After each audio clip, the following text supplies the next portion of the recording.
덴마크의 철학자이면서 신학자인 키에르케고르가 쓴 거위들이라는 우화가 있습니다. 자기들이 거위라고 믿는 그 기러기들을 비유하는 이야기입니다. 기러기들은 거위같이 뒤뚱거리며 매주 예배하러 교회에 왔습니다. 그런데 이들이 거위가 아니라 기러기라는 것을 잘 알고 있는 목사는 매주 이런 설교를 했습니다. 더 이상 뒤뚱거리며 걸어 다닐 필요가 없습니다. 우리는 거위가 아닌 기러기이기 때문입니다. 우리는 날 수 있습니다. 이제 저 푸른 창공을 향해 자유롭게 날아갑시다. 기러기들이 아멘 하고 외쳤습니다. 예배한 후에 몇몇 기러기들은 정말 푸른 하늘로 자유롭게 날아갔지만 대부분의 기러기들은 다시 거위처럼 뒤뚱거리며 집으로 돌아갔고 다음 주에도 뒤뚱거리며 예배하러 교회에 왔습니다. 이런 우화예요. 재밌는 우화입니다. 키에르케고르는 매주 말씀을 들으면서도 변하지 않는 사람들을 이 우화 속에 거위와 다를 바가 없다고 말씀하고 있습니다. 예배하면 하나님 말씀을 아멘으로 받으면 성령의 감동하심이 있으면 우리 삶의 변화가 있어야 되거든요. 더구나 하나님 말씀이 어떤 것입니까? 히브리서 4장 12절을 말씀하기를 하나님의 말씀은 살아있고 활력이 있어 좌우의 나서는 어떤 검보다 예리하여 혼과 영과 및 관절과 골수를 찔러 쪼개기까지 하며 또 마음의 생각과 뜻을 판단한다고 말씀하고 있습니다. 하나님 말씀은 살아있습니다. 믿는 자 안에서 살아 역사하십니다. 그래서 그 살아계신 하나님 말씀을 듣고 행하는 성도는 그 말씀이 삶의 지혜가 되고 삶의 능력이 됩니다. 그리고 삶의 변화가 나타나도록 성령이 역사하십니다.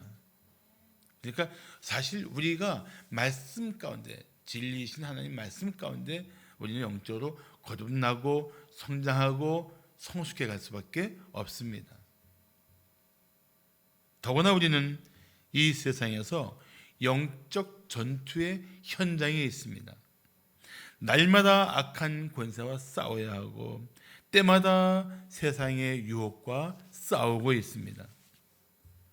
그래서 성도는 영적인 지혜와 능력을 갖추기 위해서도 이 영적 전투에서 승리하기 위해서도 무엇보다 하나님 말씀을 마음에 듣고 새기면서 힘써 순종해야 합니다. 그렇지 않으면 결국 죄와 타협하거나 아니면 세상의 유혹에 쉽게 빠져들 수밖에 없습니다. 마틴 로이드 존스 목사는 이런 말을 했습니다.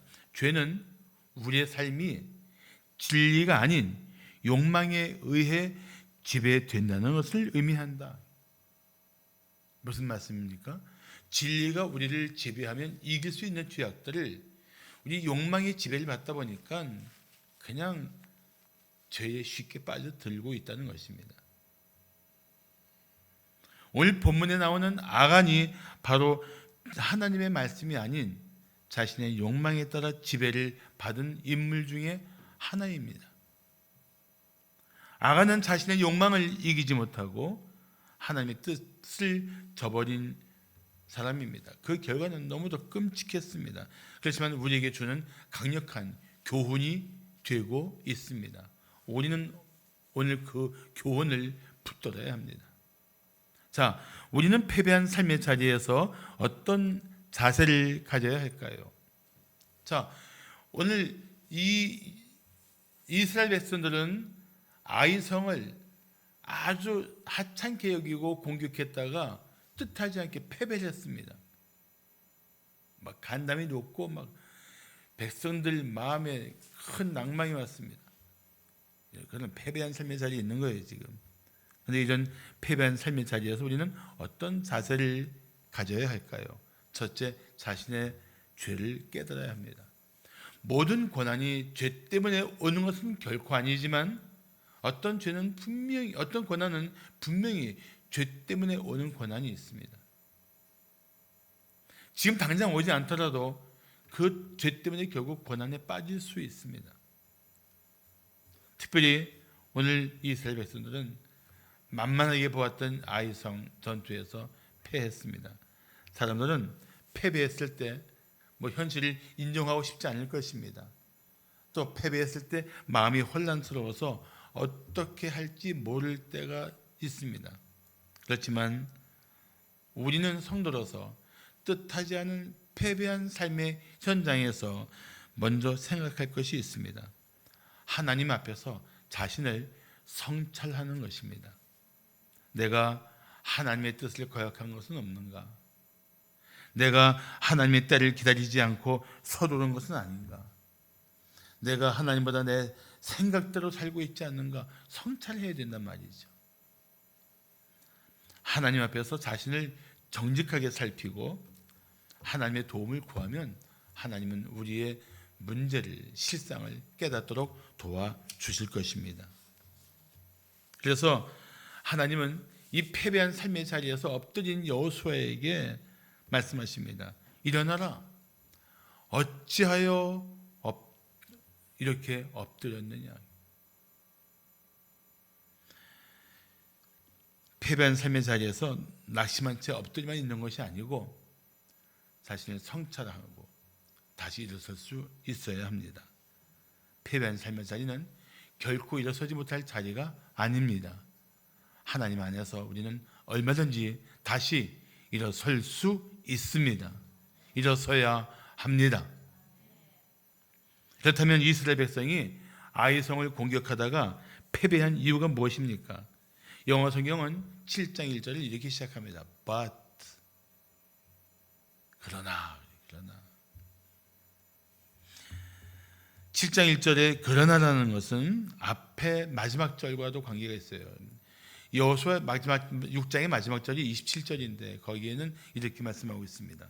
여호와께서 여호수아와 함께 하시니 여호수아의 소문이 그 온 땅에 퍼지니라. 여호수아와 그 백성이 여리고성을 무너뜨렸대. 온 땅에 퍼진 거예요. 그러나 7장 1절이 어떻게 되어 있습니까? 이스라엘 자손들이 온전히 바친 물건으로 말미암아 범죄하였으니 이는 유다지파 세라의 증손 삽디의 손자 갈미의 아들 아간이 온전히 바친 물건을 가졌습니다. 여호와께서 이스라엘 자손들에게 진노하시니라. 여호와가 온 땅에 소문이 퍼졌는데 그러나 함께 하신 하나님이 그들에게 진노하신 거예요. 아간 때문에. 아간이라는 이름이 재밌어요. 뜻이 사고뭉치입니다. 사고뭉치예요.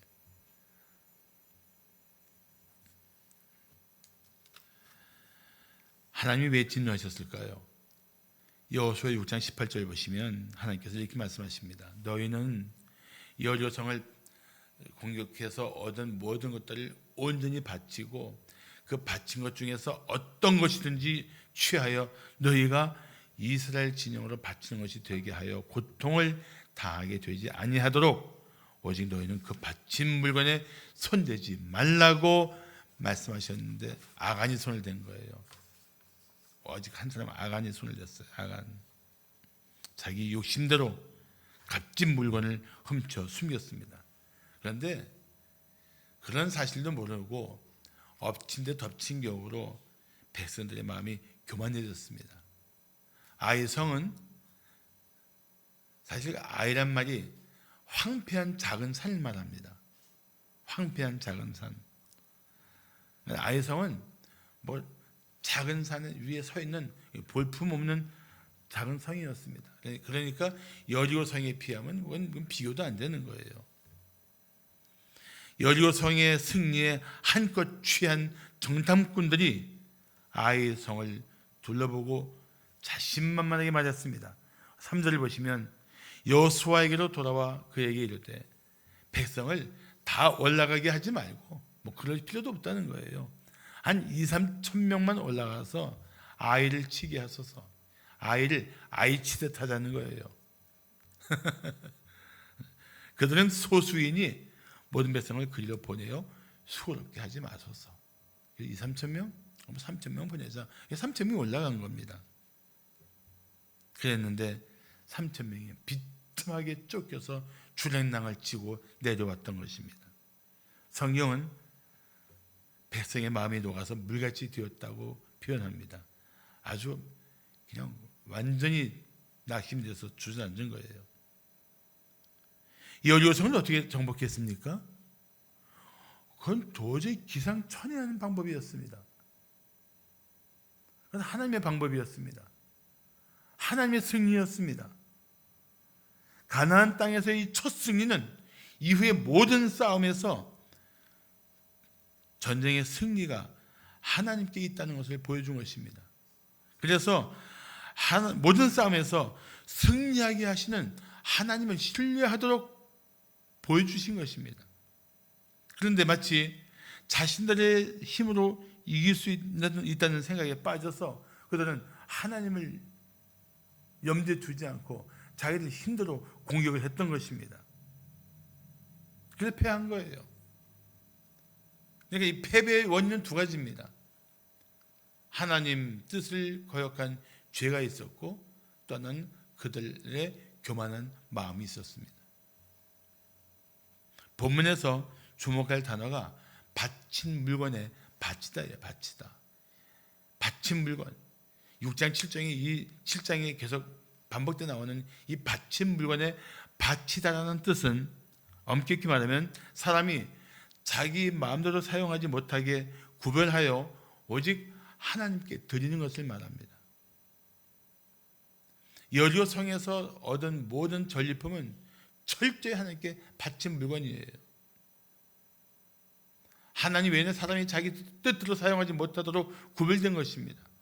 그걸 건드린 거예요.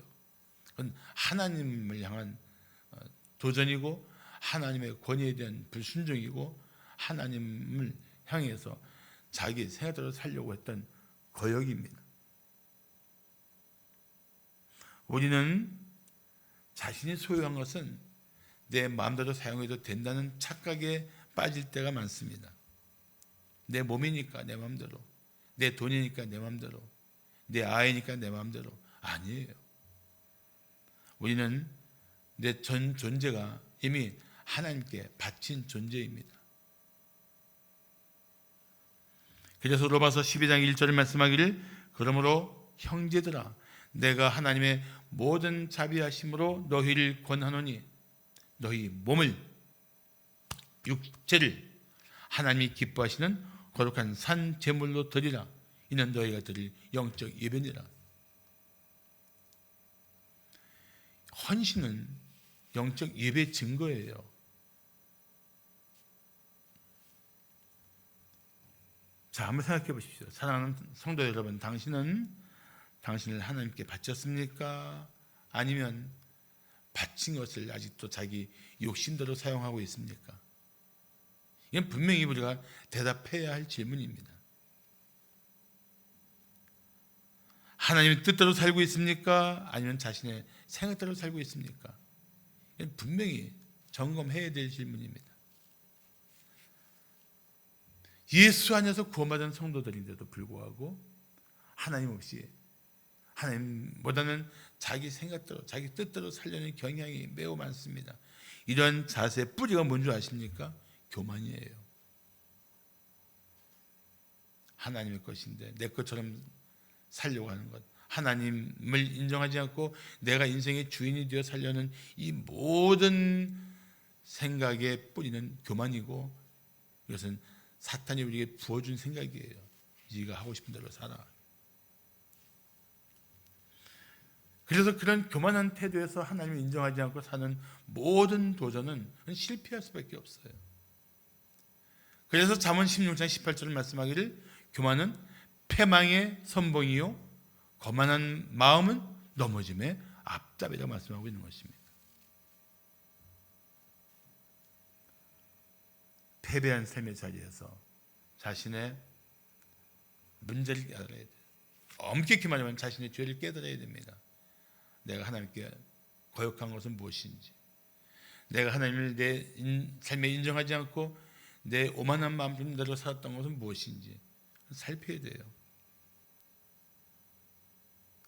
그러면 패배한 삶의 자리는 다시 하나님이 일으켜 주시는 은혜의 자리가 될 것입니다. 패배 자리에서 원망하거나 불평하지 않고 자신의 죄를 살핀다면 곧 일어나 승리하게 될 줄로 믿습니다. 자, 우리는 패배한 삶의 자리에서 어떤 자세를 가져야 할까요? 둘째, 죄의 회개를 힘써야 합니다. 회개해야 돼요. 죄를 깨달은 사람이 해야 될 가장 중요한 절대적인 결단은 회개의 결단입니다. 백성이 아이성을 치다가 패해서 쫓겨왔을 때 여호수아가 어떻게 했습니까? 6절을 보시면 여호수아가 옷을 찢고 이스라엘 장로들과 함께 여호와의 궤 앞에서 땅에 엎드려 머리에 티끌을 뒤집어 쓰고 저물도록 있었다고 합니다. 옷을 찢고 엎드려 머리에 티끌을 뒤집어 쓰는 것은 회개의 장면입니다. 그런데 어디서 회개하고 있습니까? 여호와의 궤 앞에서 그는 회개하고 있습니다. 그런데 안타깝게도 회개하면서 그는 낙심한 채 기도하고 있습니다. 7절을 보시면 어찌하여 이 백성을 인도하여 요단을 건너게 하시고 우리를 아모리 사람의 손에 넘겨 멸망시키려 하셨나이까? 우리가 요단 저쪽을 만족하게 여겨 거주하였다면 좋을 뻔하였나이다. 이게 여호수아의 기도예요. 우리 멸망시키려고 하십니까? 차라리 요단 저쪽에 그냥 두시고 여기로 오지 말게 하시지. 이 여호수아의 기도예요. 실망되십니까? 그럴 필요 없습니다. 이것은 여호수아의 문제가 아니라 바로 우리의 모습이기도 합니다. 잘못됐다고 회개하면서 그 앞에서 하나님께 원망하는 거예요. 제가 비록 이렇게 잘못했지만 잘해 주시면 안 됩니까? 이런 얘기예요. 제가 비록 잘못했지만 고난까지 주실 필요가 있습니까? 뭐 이런 태도예요. 예시 옳습니까? 아닙니다. 죄가 있으면 해결하고 넘어가야 합니다. 얼버무리고 대충 넘어가려고 하는 것은 죄를 해결할 의지도 없고 진정한 회개도 없는 증거입니다. 그리고 여전히 죄의 쾌락에 인생을 맡기는 것입니다. 그거는 아주 위험한 선택입니다. 그런데도 불구하고 침체한 삶의 자리에서 기도하는 성도는 소망이 있습니다. 죄 때문에 패배했지만 하나님 앞에 머물러 있다면 소망이 있습니다. 왜냐하면 그는 결국 돌아설 것이고 하나님은 그를 그 자리에서 일으켜 주실 것입니다. 다시 승리하도록 도와주실 것입니다. 정말 안타까운 것은 패배한 삶의 자리에서 하나님을 등지고 떠날 뿐 아니라 다른 사람 성도들과도 관계를 끊는 것입니다. 그것은 자신을 더 비참하게 만들고 회복도 힘겹게 하는 것입니다. 사랑하는 성도 여러분, 죄로 인한 고난에 빠져 있을 때 진정한 회개 없이는 죄로 인해 무너진 삶을 다시 일으킬 수 없습니다. 깨어진 인간관계를 회복하려면 마음을 찢는 진정한 회개가 있어야 합니다. 잘못된 삶의 자리에서 돌이키려면 마음을 다해 회개하고 하나님께 돌아서야 합니다. 정말 철저한 죄의 자각과 겸손한 마음으로 돌아서면 하나님은 그 삶을 새롭게 하시고 이전보다 더 힘있게 해 주실 것입니다. 죄를 감추려고 하지 마십시오. 자신의 죄를 미워하지도 마십시오. 사람만 속이면 된다는 생각은 지극히 어리석은 것입니다. 아간의 죄를 아무도 몰랐습니다. 아간도 모든 사람을 다 속였다고 생각했습니다. 아무도 그걸 감춘 줄을 모를 만큼 그는 아주 철저했습니다. 그런데 하나님이 다 보고 계셨습니다. 다 알고 계십니다. 죄는 그런 거예요. 모든 사람이 다 몰라도 하나님은 알고 계신 것. 우리는 이런 생각해야 돼요. 하나님은 나의 모든 죄를 다 알고 계신다. 게다가 아간은 회개의 때를 놓쳤습니다. 하나님께 온전히 바친 물건을 훔친 자가 누구인지 제비를 뽑을 때, 유다 지파에서 뽑히고 하나씩 조여 들어올 때 그는 한 번이라도 더 서둘러서 자기 죄를 숨기고 있던 그 모든 죄악들을 고백했어야 마땅합니다. 그런데 그는 끝까지 죄를 숨기다가 결국 모든 게 다 드러났습니다. 죄를 지은 자가 죄를 숨긴 채 평안하게 살 수 있을까요? 결코 그렇지 않습니다. 다윗도 죄를 감추고 있을 때 너무나 고통이 극심했습니다. 견디다 못해 다윗이 죄를 고백했을 때 그 순간 그의 죄는 깨끗이 용서를 받았습니다. 그 용서를 받은 기쁨을 다윗은 시편 32편 5절에서 이렇게 노래하고 있습니다. 내가 이르기를 내 허물을 여호와께 자복하리라 하고 주께 내 죄를 아뢰고 내 죄악을 숨기지 아니하였더니 곧 언제요? 곧 회개한 그 순간 곧 주께서 내 죄악을 사하셨나이다. 셀라. 아멘. 죄악 가운데 있어도 아무 문제 없다고 방심하지 마십시오. 하나님이 지금 참고 기다리시는 중입니다.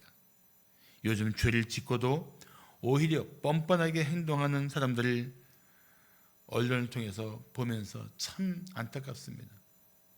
애들이 보고 자라는 것이 참 걱정이 됩니다. 눈을 가려주고 싶고 귀를 막아주고 싶어요. 사회에 지도층에 있는 사람들의 그 오만함과 뻔뻔함이 우리나라를 얼마나 혼란스럽게 하고 무질서하게 하는지를 보면서 저는 전도서 8장 11절을 생각했습니다. 악한 일에 징벌이 속히 실행되지 아니하므로 인생들이 악을 행하는데 마음이 담대하도다. 그러나 우리는 누구입니까? 하나님의 사람들입니다. 하나님의 사람답게 죄가 있으면 철저히 회개하고 깨끗한 심령으로 회복되시기를 축복합니다. 회개는 고난을 이겨내고 승리할 수 있는 인생의 첫 걸음이 될 것입니다. 마지막으로 우리는 패배한 삶의 자리에서 어떤 자세를 가져야 할까요? 삶의 거룩함을 회복해야 합니다. 삶의 거룩함을 회복해야 돼요. 영국의 설교가인 캠벨 몰간 목사는 이런 말을 했습니다. 거룩함은 유혹으로부터의 자유가 아니라 유혹을 극복하는 힘이다. 참 아주 좋은 메시지예요. 거룩하게 산다고 유혹을 전혀 받지 않는다는 게 아닙니다. 그렇지만 거룩한 성도는 유혹을 극복할 수 있는 영적인 힘이 있어요. 권세가 있어요. 믿습니까? 따라합시다. 거룩함은 유혹으로부터 자유가 아니라 유혹을 극복하는 힘이다. 그게 거룩함이에요. 엎드려 있던 여호수아에게 하나님이 말씀하십니다. 일어나라. 어찌하여 이렇게 엎드렸느냐. 그리고 말씀하십니다. 자, 13절 보시면 너는 일어나서 백성을 어떻게 하라고요? 거룩하게 하여 이르기를 너희는 내일을 위하여 스스로 거룩하게 하라. 이스라엘의 하나님 여호와의 말씀에 이스라엘아 너희 가운데 온전히 바친 물건이 있나니 너희가 그 온전히 바친 물건을 너희 가운데서 제하기까지는 네 원수들 앞에 능히 맞서지 못하리라고 합니다. 거룩함의 회복은 내일을 위한 회복일 뿐 아니라 원수 앞에서 능히 맞설 수 있는 영적인 권세를 회복하는 거예요. 그래서 우리 거룩함을 회복해야 합니다.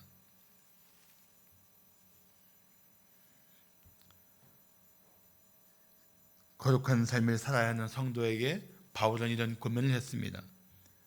그런즉 사랑하는 자들아, 이 약속, 하나님의 백성으로서의 약속을 가진 우리는 하나님을 두려워하는 가운데에서 거룩함을 이루어, 어떻게 이루어? 온전히 이루어 육과 영의 온갖 더러운 것에서 자신을 깨끗하게 하자. 하나님이 여호수아에게 명령한 것이 이 거룩함을 위해서 백성 가운데서 온전히 바친 물건을 제거하라는 것입니다. 다시 말하면 숨은 죄를 해결하라는 명령입니다. 거룩한 삶을 결단한 사람은 죄를 해결해야 합니다. 그리고 거룩한 삶을 힘써야 합니다. 결국 제비를 뽑아서 아간을 찾아내고 그가 훔쳐 숨겨놓은 물건들을 다 찾아냅니다. 하나님은 다시 명령하십니다. 여호수아 8장 1절에 보시면 여호와께서 여호수아에게 이르시되 두려워하지 말라, 놀라지 말라, 군사를 다 거느리고 일어나 아이로 올라가라. 보라, 내가 아이 왕과 그의 백성과 그의 성읍과 그의 땅을 다 내 손에 넘겨주었다. 하나님은 이 백성들이 죄를 해결할 뿐만 아니라 3,000명 올라가서 이길 수 있다고 그렇게 오만한 자세를 버리고 다 올라가서 최선을 다해서 싸우라고 명령하십니다. 그러면 다 넘겨주겠다는 거예요. 이미 넘겨주신 거예요. 난 여기서 우리가 하나님이 우리에게 최선을 요구하시는 삶을 좀 봅니다. 너는 최선을 다해라. 내가 너희에게 그 승리의 결과를 안겨주리라. 결국 죄를 해결하고 이스라엘 군대가 다 올라가서 싸운 이 싸움은 결국 그들의 승리였습니다. 영광스러운 승리를 거두었습니다. 사랑하는 성도 여러분, 하나님의 뜻을 따르면 도저히 승산 없는 싸움도 이길 수 있습니다. 그러나 하나님 뜻을 따르지 않으면 충분히 이길 수 있는 싸움도 패배할 수 있습니다. 영적 전투는 우리 힘으로 하는 것이 아닙니다. 물론 우리는 최선을 다해야 합니다. 그렇지만 최선을 다한 삶에 부어주시는 하나님의 은혜가 있어야 합니다. 학생은 공부에 최선을 다해야 돼요. 사업가는 자기 일에 최선을 다해야 돼요. 가정주부도 자기 삶에 최선을 다해야 돼요. 우리는 모두 주님이 주신 미션 앞에 최선을 다해야 돼요. 그 최선을 다한 삶에 부어주시는 하나님의 은혜가 있습니다. 그 은혜를 받을 만한 삶을 살아야 돼요. 그게 무엇인가? 거룩한 삶입니다. 거룩한 삶은 한마디로 말한다면 하나님 편에 서는 것입니다. 하나님과 세상,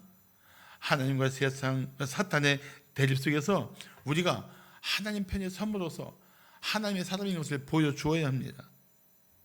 미국의 남북 전쟁 때 참모가 링컨 대통령께 물었습니다. 하나님이 우리 편일까요? 그때 링컨은 정말 멋진 대답을 했습니다. 하나님이 우리 편인가가 중요한 것이 아니라 우리가 지금 하나님 편에 있는가가 더 중요하다네. 정말 대단한 대답이에요. 그렇습니다. 하나님 편에 있는 사람들께 사는 것, 그것이 곧 세상과 구별된 삶입니다. 그게 거룩한 삶이에요. 사랑하는 성도 여러분, 하나님의 뜻대로 사는 것은 세상의 성패를 초월한 삶입니다. 하나님의 진리를 따르는 사람은 세상의 만족을 뛰어넘은 삶입니다. 우리는 오직 거룩한 삶을 살겠다고 결단해야 합니다. 그래서 세상에 주는 온갖 물질과 부귀 그리고 쾌락의 유혹을 뿌리치고 하나님을 기쁘시게 하는 삶을 살아야 합니다.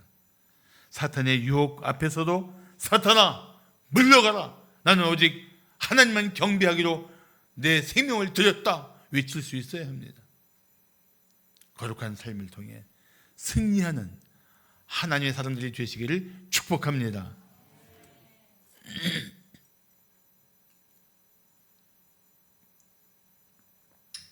아간과 그의 가족은 모두 벌을 받아 아굴 골짜기에 묻혔습니다.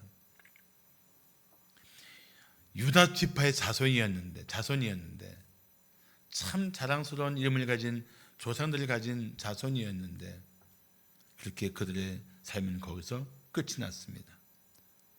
비참하게 생을 마감한 아간과 함께 다시 돌아보아야 할 인물이 있습니다. 여리고성에서 홀로 그 가족과 함께 생존한 라합입니다. 라합은 기생이었습니다. 그런데 그 이름은 다윗의 조상에 올라 있습니다. 그러나 유다 지파의 자손이었던 그 영광스러운 자손인 아간은 비참하게 생을 마감했습니다. 믿음으로 사는 결단이 얼마나 가치 있는 것인지를 우리는 다시 마음에 새겨야 합니다. 그리고 아간 때문에 아이성 전투에서 참패한 것은 한 사람의 죄악이 공동체에 미치는 영향을 다시 한번 생각하게 합니다. 우리는 그리스도의 몸된 교회를 이루고 있는 지체들입니다. 세상에서 영적 전투 중인 하나님의 군대입니다. 우리가 승리할 때도 있지만 패배할 때도 있습니다. 물론 패배의 아픔은 생각보다 크지만 하나님은 다시 우리를 일으켜 승리케 하시는 우리 하나님이신 줄로 믿습니다. 나 하나 마음대로 살면 어때? 이것은 아주 잘못된 생각입니다. 나 하나의 말과 행동이 그리스도의 교회를 욕되게 할 수 있습니다. 하나님의 이름을 욕되게 할 수 있습니다. 교회의 영적인 전투력을 떨어뜨릴 수 있습니다. 다른 성도의 영적인 싸움에 악영향을 미칠 수도 있습니다. 나 하나의 죄악이, 나 하나의 불순종이, 나 하나의 교만이 나 하나에서 끝나는 것이 아니고 그리스도의 몸된 공동체인 교회와 하나님 나라에 미치는 그런 일들이 끔찍할 정도로 여겨져야 합니다. 그래서 우리는 어느 때보다 더 거룩한 삶을 힘써야 합니다. 특히 교회 중직들은 거룩한 삶을 회복해야 합니다. 거룩한 삶으로 무장해야 합니다. 그러기 위해서 다시 한번 고민합니다.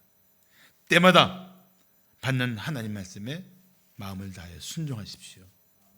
겸손한 마음으로 주님의 뜻을 힘써 따르십시오. 그러면 죄가 난무한 이 세상에서 우리는 거룩한 능력으로 승리하게 될 줄로 믿습니다. 할렐루야. 기도하겠습니다.